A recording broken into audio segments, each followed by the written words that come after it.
Even in medicine, that is a really big thing.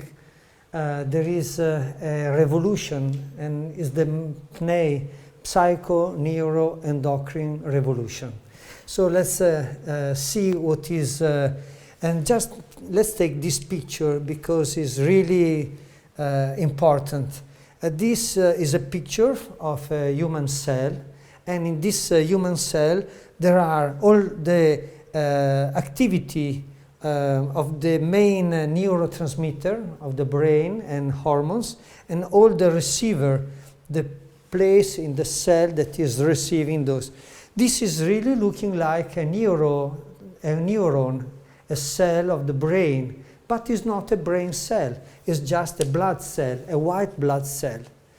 This means that before the old tradition were dividing, the old dichotomic paradigm was dividing all pieces of the body anatomically and functionally.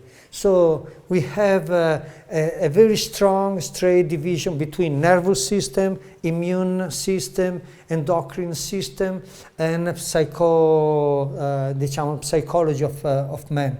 Now this bridge has really collapsed. Let's go a little through the story. So we can start with Candice Pert. Candice Pert was a National Institute for Mental Health researcher, and she was one of the main scientists who discovered endorphin, the molecule of ecstasy, and neuropeptide. And she started to study this and to understand that these were molecules of emotions. And lately she says that more than emotion, they are molecules of information, of consciousness. And Candice Pert was a friend. She came here 6 years ago in our center. We stay here many days. She participated at our lecture and conference. And she was really open as a scientist. She was doing meditation, she was doing a lot of holistic health and experience in new psychology and human growth. So she is the one that started to talk about a psychosomatic network. He published a famous article that there is no more separation between mind, body, and consciousness. We must think about human being as a psychosomatic network. And it's basically the same as Edelman discovery. Was the same like there is not one piece of brain that is creating consciousness. Consciousness is a network. So there is not such a division between the body and the mind. We should consider human being as a network, and we can see now, she was studying, and she discovered that even in a protozoa like this one, there are basically all the neurotransmitter and hormone that we have in the brain. Even one of the most precious one, endorphin. Many neuroscience, many chemical and neurotransmitter or hormones are giving pleasure, like serotonin is giving a kind of body pleasure. Oxytocin is giving the pleasure of being together, of affectivity, of love. Dopamine is giving us the pleasure of play, of enthusiasm. Sexual hormones give us the sexual pleasure. But there is one hormone that is basically a global pleasure, and this is endorphin. When we have higher level of endorphin, then we have a kind of ecstasy. So from the dawn of life, we share the same emotion and the same basic consciousness. This, we found this statement even before by other scientists and neuroscientists, and that means that many are discovering the same root of our existence and consciousness. In the 64, George Solomon was a professor at the Stanford University, Stanford and Los Angeles, and he coined the term psychoimmunology. That means the mind, our psychic field, our psychic energy, can alter, can have an effect on our immune system. And this is a big deal. That means that if we are happy or sad, we can influence our immune response. And this was the first very important step. And then, basically 10 years later, Adler and Nicholas Cohen, they were he was a psychologist and he was an immunologist of the Rochester University, and they did some experiment showing that there is a psychoneuroimmunology. They saw that there is not just from mind and emotion a direct connection, but the connection is between the nervous system, the mind, human emotion complexity, and immune system. So three places were getting together.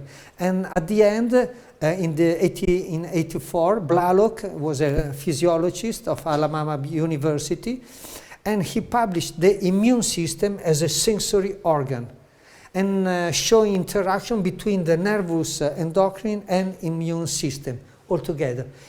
He discovered this very important present inside the white blood cell of everything. So he said the blood is a nervous system, a fluid system. So this is a revolution. So many sectors that were separating from each other in medicine, and you were studying them in different books without any connection, then shows that all human being is one network. So the first idea of Candice Pert were absolutely right. So let's see, it's like if the self, our center of our self-consciousness, can move our psychological dimension, our neurological brain dimension, can move our endocrine and immune system. Those systems are moving and altering and having effect on the epigenetic, that is differentiating and acting on a genetic level. So the self is the real center of all our being. We can say the self, like all Chinese, they will call it the self, the emperor, the empress of the whole system of our being. Now we prefer, instead of emperor or empress, just to call it a governor. Maybe a good government of the whole psychosomatic network and being.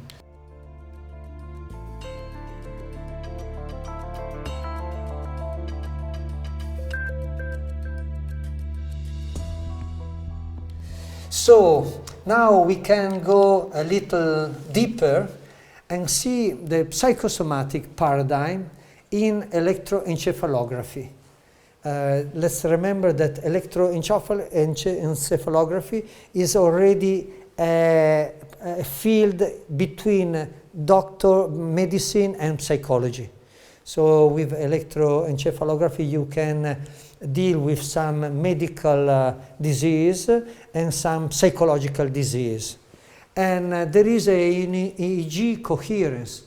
Let's remember the two friends of us that discovered that the coherence is the pattern to create a unity of information, a unity of consciousness, to create some system that is highly coherent. And quantum coherence is reflected in the whole human electromagnetic field. Just remember, when we are in medicine, we want to know our body, if it's functioning in a well way or not, then we do electrocardiography, electroencephalography, electromyography, and we are studying the blood, all the main pH, acidity or alkalinity of the blood or of the urine are all basically electromagnetic expression. So let's see what happens when we measure the EEG coherence And before doing that, let's imagine our quantum electromagnetic field.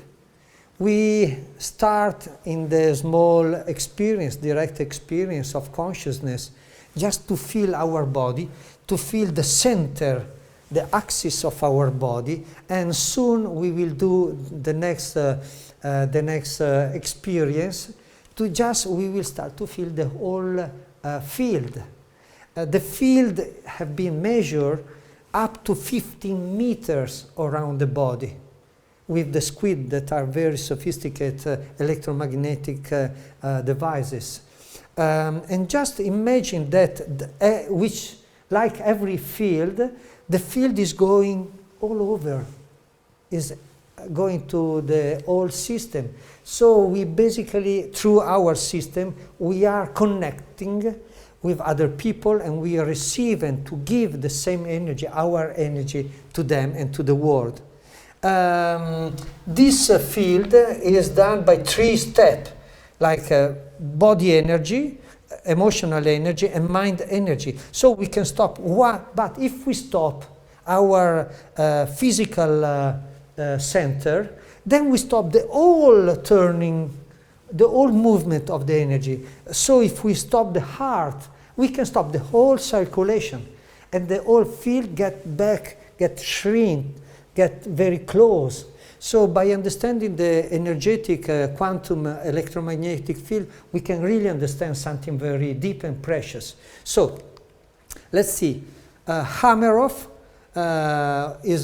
Hameroff is a very important scholar that have been done a lot of medical and brain research, and in collaboration with Penrose, that is a very well-known physicist, a quantum physicist, they propose a different vision of consciousness. And they say, well, the old theory, the old physical theory cannot explain consciousness. In order to explain consciousness, we need a quantum consciousness theory. So a theory of consciousness that starts from this entanglement, from this basically connection. We saw in the brain the consciousness as a network, in the body as a psychosomatic network, but this means that this entanglement in the brain, in the body, and from outside is a basic, the main thing. And they talk about coherence gamma synchronic EEG. We demonstrate that most of their hypotheses are absolutely scientifically right. So let's see some of our main research on brain EEG, and on couple, on mother and daughter, on people doing meditation. And just let's see coherent wave, coherent wave like in a laser beam, and non-coherence. And in the brain is the same.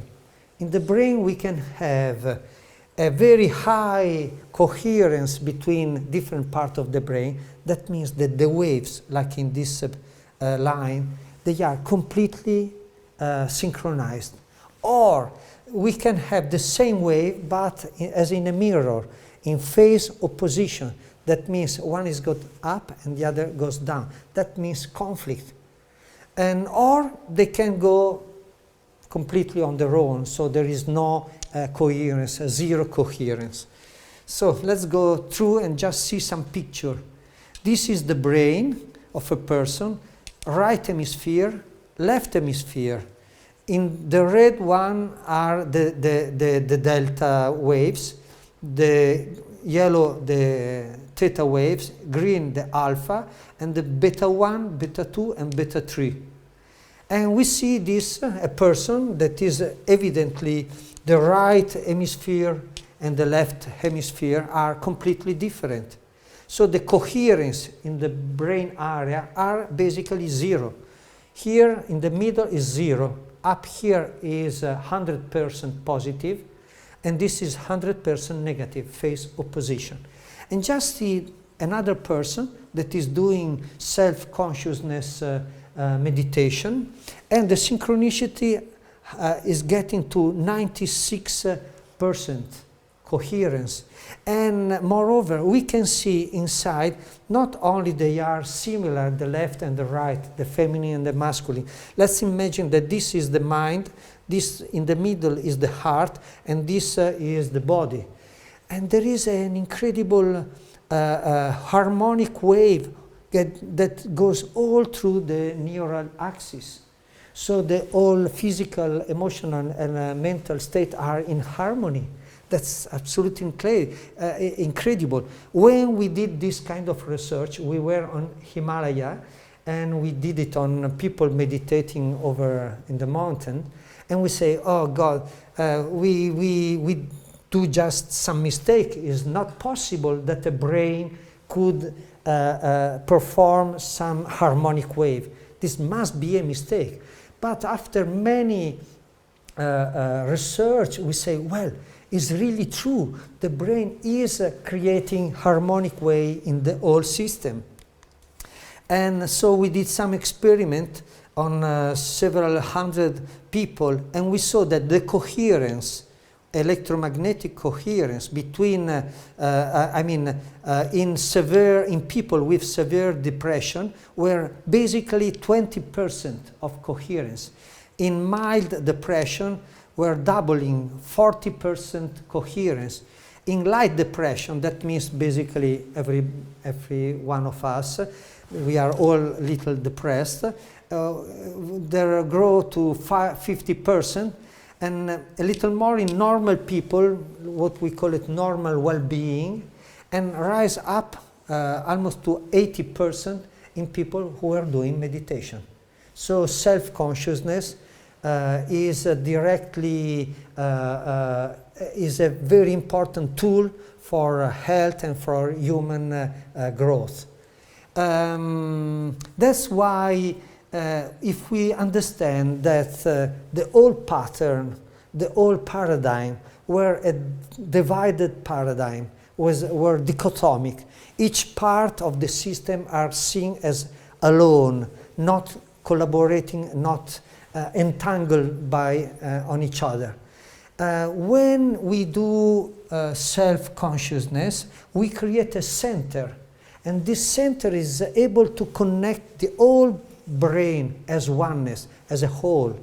So when the people are too much on the left side of the brain, the rational part, they become too dry, too strong, too straight. If they are on the other part, on the feminine, they get too much in spaced out and artistic people, not seeing maybe sometimes the reality. When they are very strongly connected with the body energy and with the, let's say, body self, body consciousness, they become very materialistic, very instinctive, sometimes very aggressive, very down to earth, too much sometimes. When they are, on the contrary, on the higher part and they activated only the higher part, they become these people, spiritual people, new age people, really up, and really, we have all this part, and our life must be an integral part, an integral life. When we do self-awareness, the whole brain get together, and we get all these different dimensions in a wholeness, in an integral being. And this is really important. So self-consciousness is the real tool to shift from the old paradigm to a new paradigm. And what is happening is a change of vision of the world. If you see, I met last year, Fridtjof Capra, we do a conference together. And I asked him, listen, tell me a little more about the beginning of your famous book, The Tao of Physics. What happened really? He said, it was an incredible moment. I was just divided. Like a part of my mind was a scientific part, and the other one was a mystic part.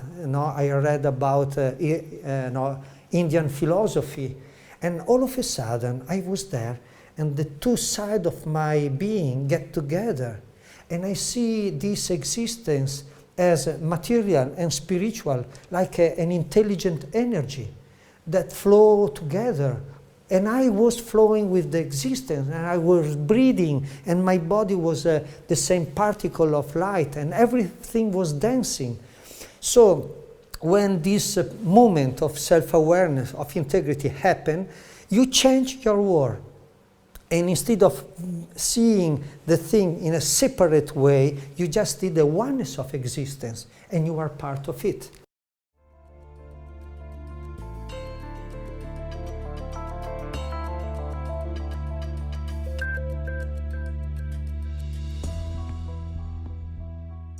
Let's see what happens when two human beings, but every being can be a dog and a man, or a tree and a woman. What happens when the field get together? Sometimes we stand close to a tree, or we are close to a dog, and we feel so much presence and joy and connection. Once we were saying we are on the same web, on the same vibe, good vibration. Okay, this is the scientific demonstration of the good vibration. So, two people can be two friends, can be mother and daughter, and we can see when the people, like in this case, are close, they are just friends on a bar, just talking about, let's say, nothing, and the two left hemisphere and the two right hemisphere were studied together, and the coherence between them was basically zero. So it's not enough just to meet with somebody. You need something more to get really in touch with him and to get on the same, let's say, vibe. These are two people meditating together, close to each other, with eyes closed. They didn't know that we were studying the cross-brain coherence. And look at that. The coherence between the two left and two right hemisphere grows to 84, 70, 78%. So something that looks really incredible. But it happened. And this is happening with our mother. And if our mother is really full of love, then she's giving us some feeling of love, of touch, of looking at us, of recognition, of tenderness, and we grow and we feel to be connected. And maybe our mother was really seriously engaged in their own trip or work or stress or depression or anxiety, and the baby is just seeing, and maybe the mother is really loving, but there is not this kind of empathy, this kind of feeling. So this is a very, very important point that we, for the first time in scientific research, we demonstrated. So let's go to the collective field coherence. We all know that sometime we are with some friend, in a family, or even maybe here in Italy at the Scala to listen a symphony, and we feel part of the whole theater, of the whole experience. Can be, I don't know, something for art, for sport, a Olympic game. But sometimes we feel that we are connected. We feel one group, one family, one deep connection. And this, that is our experience, has never been demonstrated scientifically. So we did it. And just imagine that all different people with, let's say, we choose different color for each of them, can be just living nearby, close to each other, with no connection, as basically is happening in every city, in every house. People are living there, they don't know each other, they just say hello, hello. But what happens if we open a different consciousness, a different intensity, our empathy? This is what is happening. These are the brain coherence between 12 people, 12 persons, and we can see here, before doing a self-consciousness experiment, and you see all of them is one line, one EEG for each one, and they were basically all different. People are working, every person is on his own, nobody is really connected.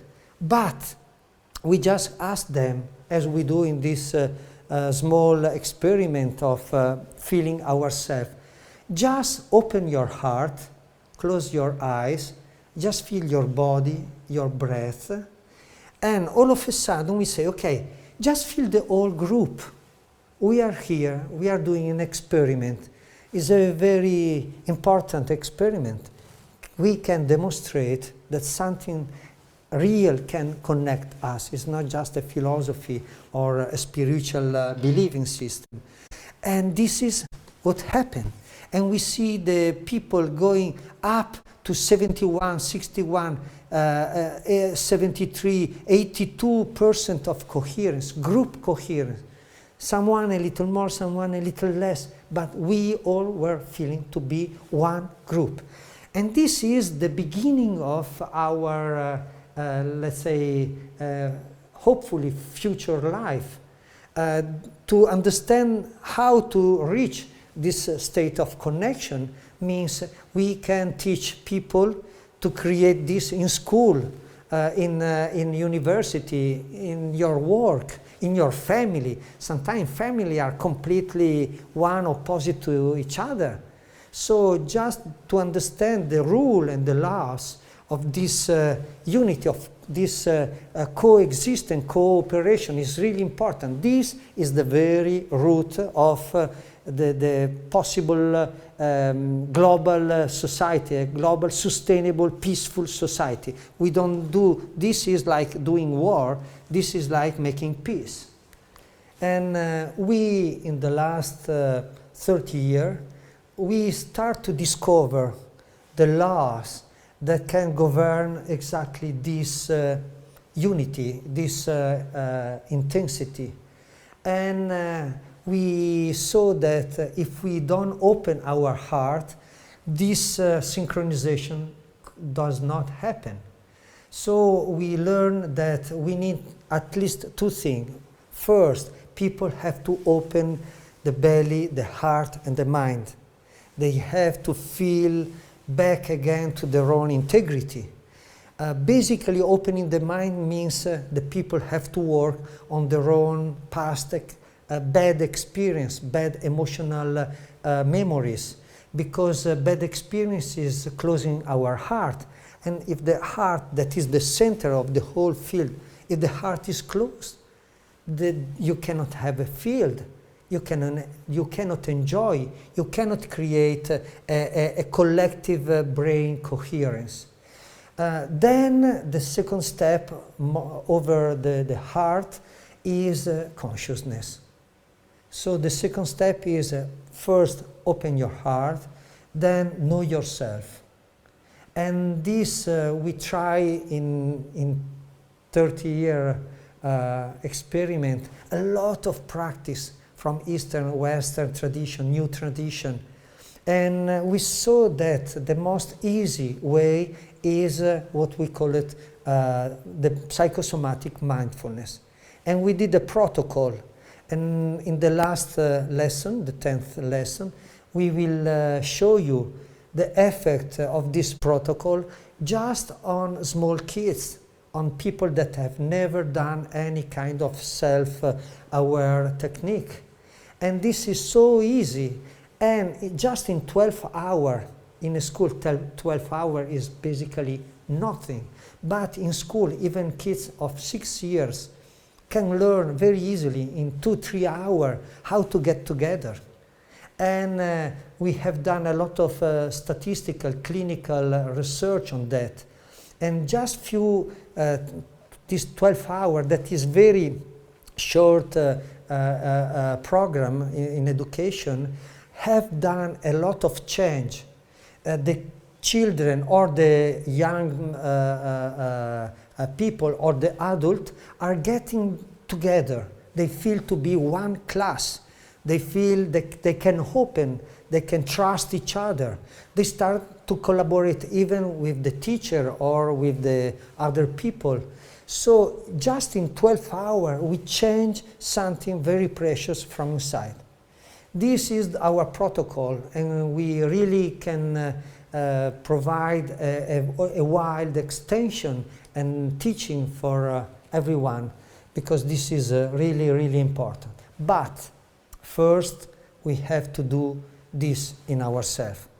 The creation of a collective field starts from ourselves. First, we have to get in our field, to feel who we are, to feel our integrity, to get in a process of, let's say, personal growth, and get free from all past memories and emotion, negative emotion that are getting blocked. They are blocking our energy, our psychosomatic network. So this is the first step. So let's start from ourselves, and now we can do just a small experiment, direct experiment on this field that is really important.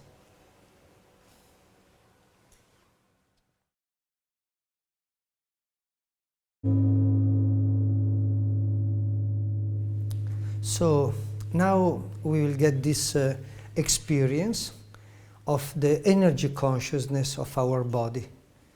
And if you can do this experience with some friend, will be perfect. Even 4, 5 friends that are connected, that are interested in that.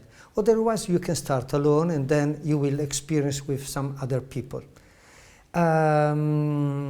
The energy field of every human being is very strong, and we just feel it, but definitely we don't know exactly that we are feeling the energy. When we talk about energy, we talk about sensation, body sensation. So energy is not something like, transcendental or immaterial. It's very material. It's an electromagnetic. If it's too high, you take a wire and you get an electricity in your body. We are full of energy, and the energy is flowing all over the body, in the breath, in the blood, in every field. So I will let you know how to see that we are feeling some different energy in our body. So let's close our eyes. Just a second, before closing eyes, let's then, when we close the eyes, do this kind of movement, like breathing, opening the chest. Okay, let's close our eyes. Just get relaxed. And let's feel the whole body breathing. Even the belly, the chest, the spine.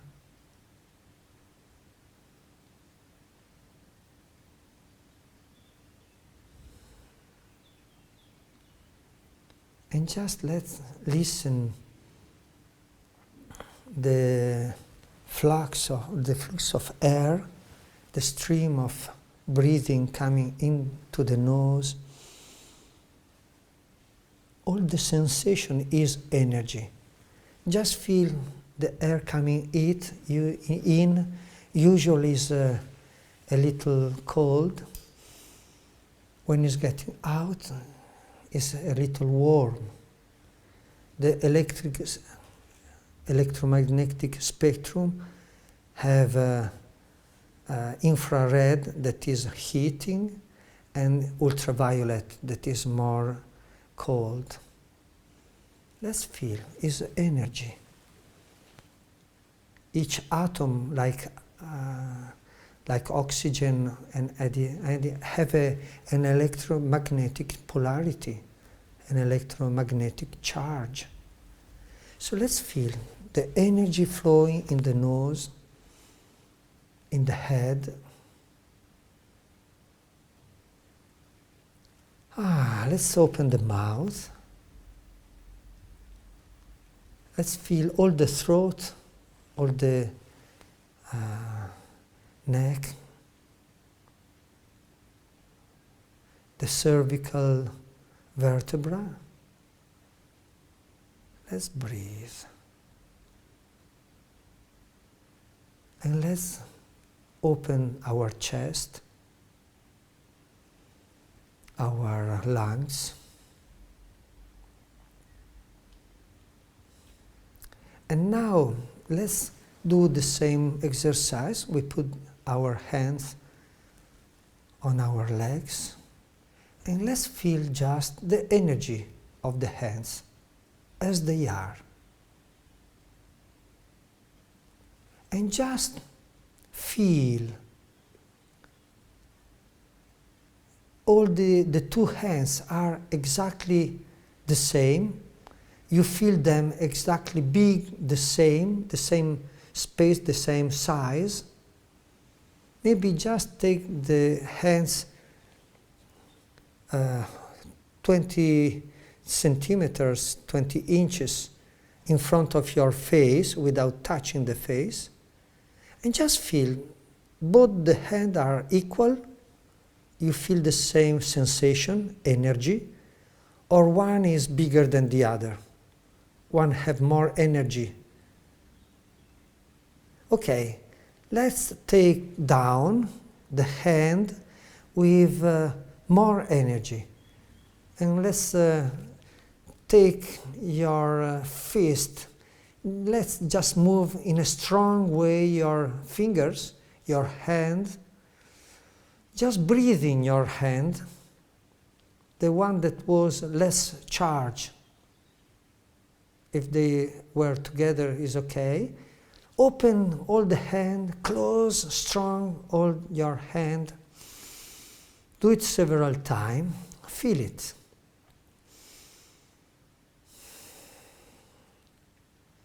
Stretch your arm. And then let's take up the other hand. Something has changed. The hands are definitely equal, but can you feel that one hand, the one you move, is you feel it bigger than the other, or slightly more charged than the other? We can call it feeling, we can call it energy, we can call it prana or chi or whatever you like, or electromagnetic field, is exactly the same thing. So just by moving our body, we can create more energy and feel more energy. Now let's go down to the belly. Let's relax our spine. Let's feel our legs and feet down to the earth.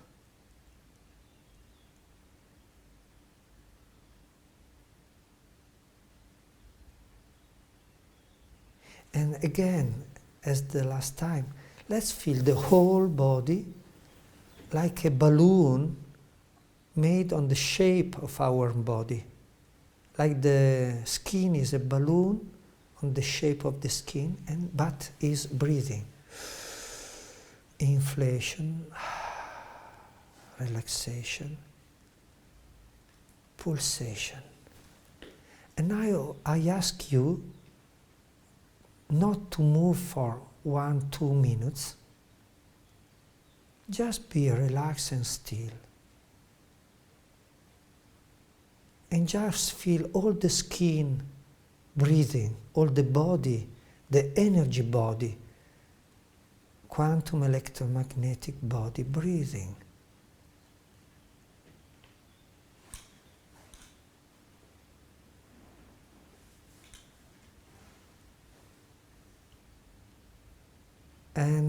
if you see, if you listen to your sensation, you can perceive that your energy, your breathing energy, your living energy, is even all around your arm and legs and belly and chest. You start to feel the field. And relax even more. Feel your breath as an energy field all around, like an egg of energy, like a field of energy.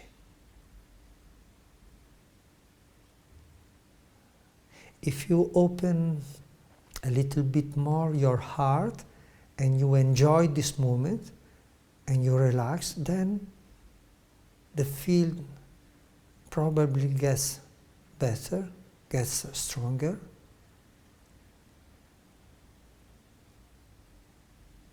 Don't move, breathe. And I just want to ask you,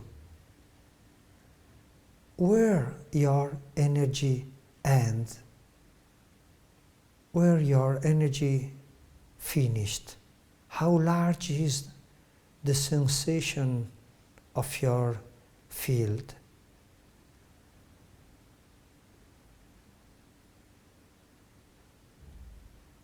Sometimes just maybe few inches, few centimeters, sometimes a little more. Be silence, enjoy. And just for a second, feel the whole room you are in. The whole room. And if there is other people in the room, just feel their energy and your energy in silence. Open your heart and feel the connection.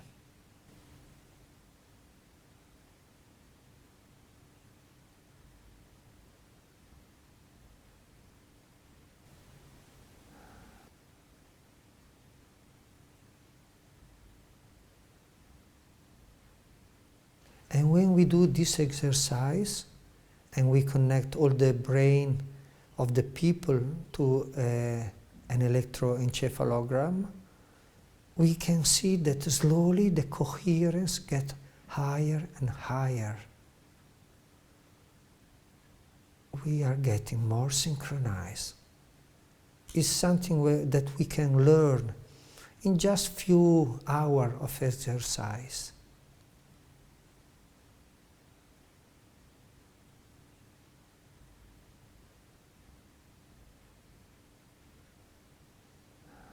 Very good.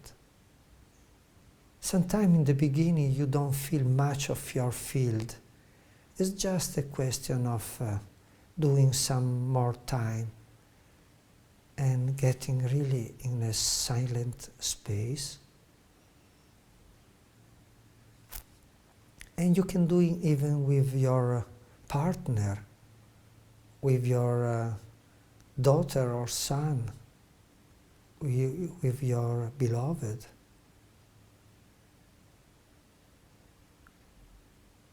Sometimes even just staying close to each other, hugging each other.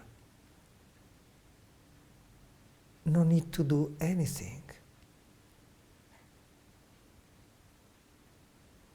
And you can remember how many times our fields get united, get synchronized, melted.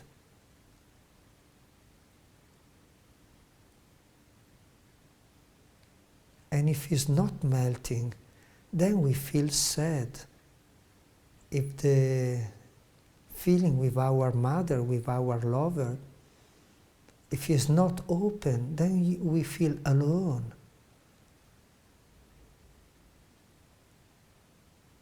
but just feel that we are one with existence.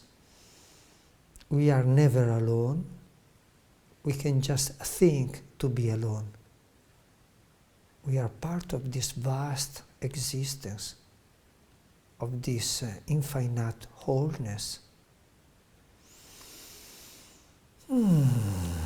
Very good. And then, slowly, let's open our eyes. And for a second, let's remain in this feeling of openness, even with eyes open.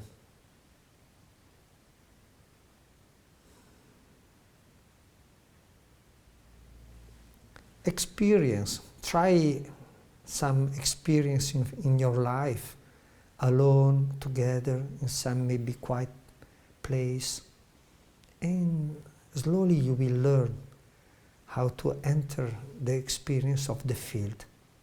Okay, very good. We can end this lesson.